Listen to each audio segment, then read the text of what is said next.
오늘은 사무엘상 13장 말씀입니다. 하나님은 원치 않으셨지만 이스라엘 사람들은 왕을 원했고 사울을 왕으로 세웠습니다. 그런데 사울의 아들 요나단이 블레셋을 먼저 공격하면서 블레셋과의 전쟁이 시작됩니다. 어쩌면 이것부터가 사람을 왕으로 세웠기 때문인지도 모릅니다. 하나님을 왕으로 삼았다면 이렇게 무모한 전쟁을 도발하지는 않았을 테니까요.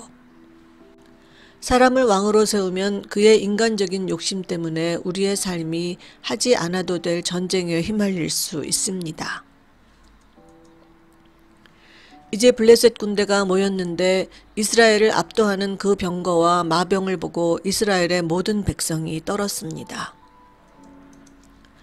블레셋 사람이 이스라엘과 싸우려 하여 모였는데 병거가 3만이요 마병이 6천이요 백성은 해변의 모래같이 많더라.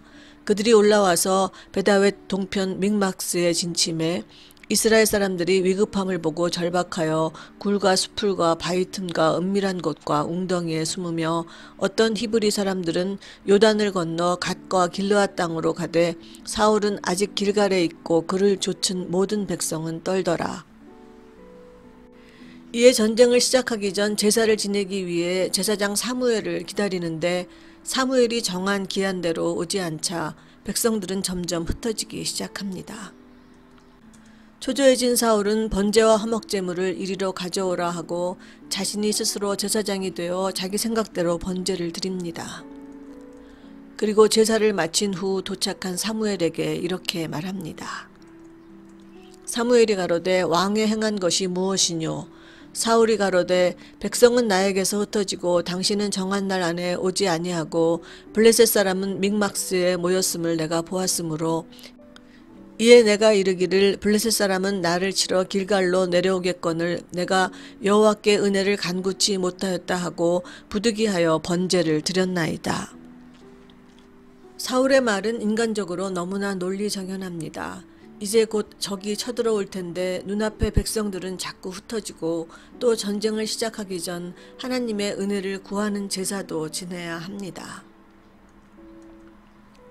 이에 사무엘은 사울이 망령되이 행하였도다 라고 말하며 왕의 나라가 길지 못할 것이라고 말하며 떠납니다.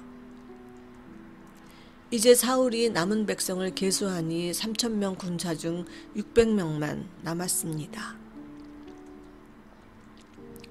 사람을 왕으로 세우니 하지 않아도 될 전쟁도 해야 하고 또 그가 하나님의 명령을 지키지 않고 자기 논리대로 행하니 백성들도 다 흩어졌습니다. 인간적으로 볼 때 사울의 논리는 너무나 논리정연합니다. 바로 눈앞에 일촉즉발의 적이 있고 백성들은 흩어지고 있었습니다. 하지만 하나님의 사람은 이런 인간적 차원을 뛰어넘어야 합니다. 당장 죽을 것 같아도 오직 하나님의 길만 고집해야 하고 하나님의 뜻대로만 행해야 합니다. 바로 눈앞에 적이 있고 군사들은 뿔뿔이 흩어져 제사가 급해도 제사장을 기다려야만 합니다.